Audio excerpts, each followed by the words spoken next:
This is CJ back at it again with the GOAT Sports Talk. As we know, we went over the pregame with Golden State Warriors. Golden State, of course, they're pretty much handling business right now. They really got the control of the series, but they easily can lose it tonight with Cleveland Cavaliers being back at home. Cleveland right now is a 3.5-point dog. Kind of surprising. Would think that it would probably be even, considering that if there was any game that there would win this series, if someone was to say that this would be a 5-game series, it would be Game 3. You've seen it happen multiple times in many series that have ended in 5 games. The team comes back, puts up a valiant effort at home in Game 3, and then they lose Game 4 and 5, and they're out of there. But they should win Game 3. Pretty much, you cannot expect that Kyrie Irving for 3 games is not going to be able to establish himself, especially with him being such a talented offensive player. Of course, he's more of a shoot-first point guard. Really, LeBron is the de facto point guard for Cleveland anyway, so he got to be aggressive. I expect him to have a big first half. There's no way that Kyrie Irving does not put up at least 15 points in the first half. I'm going to go ahead and call it now. If he doesn't do that, I would be shocked. Now, as far as with LeBron needs to establish himself, of course, throughout the game. One, he cannot drive the whole entire game. He can do that if they're trying to push a lead. He's attacking, he's getting to the line, he's getting buckets, he's getting layups, he's getting dunks. That's all fine and dandy. But he cannot be trying to do that over the course of 4 quarters. A lot of people always say, oh, you can do that for 4 quarters. You really can't. You can't do that when you're guarding the best player in the league. So what is LeBron going to have to do? He's going to have to fall back and mix it up with the jump shot. I believe he needs to go into the post with whoever is guarding him. Whoever is guarding him on the Golden State Warriors, outside of probably JaVale McGee and Zaza Pachulia, he needs to be backing him up and punishing him down low. He needs to get Kevin Durant really feel him on that side. He needs to see a lot of things are psychological. If he wants to stop the onslaught of Kevin Durant, you got to psychologically show him something that he's not. What do I mean by that? Show him that you're stronger and you can play that grown man game. Get down low, mix it up, put that elbow in his chest, okay, and get down there and be a bully. You got to psychologically start wearing down on Durant. You got to growl at him. So these are things that he's got to do.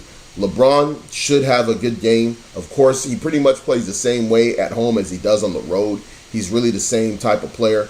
He's usually very focused both ways. LeBron, he shouldn't, he doesn't really need, if they win, they don't need him to have a triple-double. But because of the way that they've been playing overall, he probably is going to end up with a triple-double. But LeBron needs to have around 30 points, 10 rebounds, 8 or so assists. The reason why 8 probably rather than more is because if Kyrie is going, the ball is moving around, the assists will come in within team play, and they need to hit those 3-pointers. Now Tristan Thompson. Now I don't know if Chloe is in the game. I don't know if she's going to be there. From what I've seen, reports is out that of course, supposedly Kanye West is having his 40th birthday, so I expect the whole family or much of the family to probably be over there for that. So that should mean that there should be no Khloe Kardashian sighting, all right? And Tristan Thompson should be pretty focused coming back home. I'm pretty sure he's been hearing it from media, all right? Probably even from his own teammates that they need him to be double-double, all right? He was a double-double man last year. That's when he needs to give them 10 rebounds, 10 boards. Clean-up duty, put backs, okay? Get some offensive boards. Take away the momentum, the air out of Golden State. They have to dominate the boards, period, man. They need to win the rebounding battle today, period. Okay? That's what they're going to need from them. Going over to Kevin Love. Keep doing the same thing. Beat these guys down low. I don't like it when a team goes down low to a player. He's killing them down low. They establish him early down low, and then the rest of the game, you're not doing the same thing. Not saying he got to touch the ball every time down the block like he's Hakeem Olajuwon, but he does need to be involved in the offense, mixing it up, going down low, and taking whoever is guarding him to the free throw. Pretty much get him in foul trouble. just like he's done with Draymond Green. That needs to continue. They cannot hold that man down low on the block. He's, of course, he's a good stretch 4 3-point shooter, so he's going to mix it up. Of course, he needs to continue attacking the boards. Really, between LeBron, Tristan Thompson, and Kevin Love, they need to have double-digit rebounds. One of those guys also needs to be in the 15-plus range in rebounds as well. And then everybody else rebounds by committee. They should be winning that battle. They should be taking away possessions. They should be getting offensive boards. Okay? Plain and simple. Now, we're going to pretty much, move on to J.R. Smith, the other starter. Okay, man, this guy's hit 1 field goal in 2 games. Crazy. Averaging 1.5 points. He hit 1 3-pointer in game 1, and then he went to sleep. He took it's ridiculous. So really, personally, I think he was missing his daughter. Of course, he had some personal problems off the court with his daughter, having some health issues. That was his newborn infant. Now he's back home. He gets to see her. He gets to see his wife, his kids. He gets at home cooking. Okay, he's feeling comfortable. He's jumping up in his whip, whatever he got, because he got that new contract. He might be jumping up in a Lamborghini Murcielago. Who knows? All right, he's feeling comfortable going down to the arena. All right, going down to the queue. All right, he's got his music bumping. He's feeling comfortable. He should have a decent game. I expect him to be in double digits.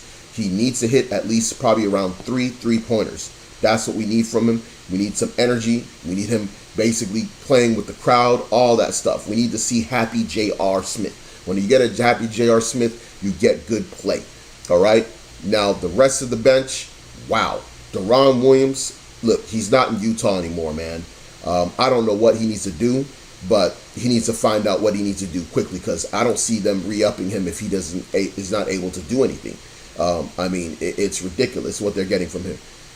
The other guys, man, shooters, the Channing Frye, James Jones, Kyle Korver, they're not going to really truly be able to get going until both Kyrie Irving and LeBron are that dynamic duo. And the guy that's missing, the Batman to the Robin to the Batman, you already know that LeBron is the leader of the whole thing. But who follows right behind? Kyrie Irving. If he's aggressive, the shots will open up for the bench players, and then they should be able to play that Cleveland Cavaliers basketball as we're known to see them when they're at their best.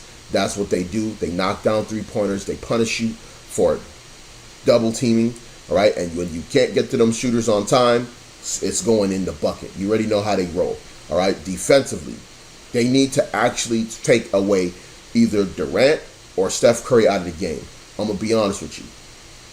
I don't think it's really true possible to get Durant out of the game unless you're actually getting at him on the other side, making him play defense. So what they're going to have to do, to be honest, is they're going to need to freaking put the clampers on Steph Curry. They need to frustrate Steph Curry. They actually need to go at him on the other side. So pick and roll situations. Get him on mismatches on pick and rolls and get him down in the post and make him foul. You gotta switch it up with this man, because you can't let him be comfortable.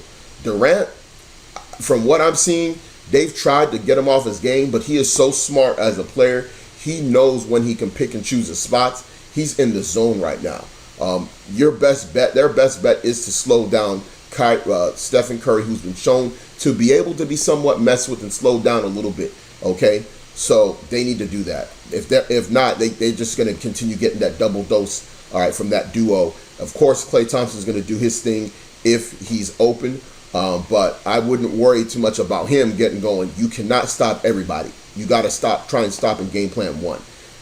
So either Durant or Curry, they need to slow down if they want to basically win this game. They also need to get under the skin of Draymond Green. They got to do something to mix it up with him to kind of get him kind of riled up and maybe get a technical out of him, get him frustrated, get him not thinking right. They got to rattle him a little bit, especially on the road, which basically works very well with that crowd. So other than that, man, I'm expecting a win. If they are not able to win this game, we know that this is pretty much a done deal of the series. From what we see statistically, according to NBA history, it hasn't been done in the NBA Finals where the team was down 3-0 and they came back and won. But hey, they were down 3-1 last year and they came back and won as well. So who knows? But at the end of the day, expect a solid play, probably from the dynamic duo of Kyrie Irving and LeBron James, and they more than likely will squeak out with a win if they do those things. All right, so signing off. Y'all have a wonderful day.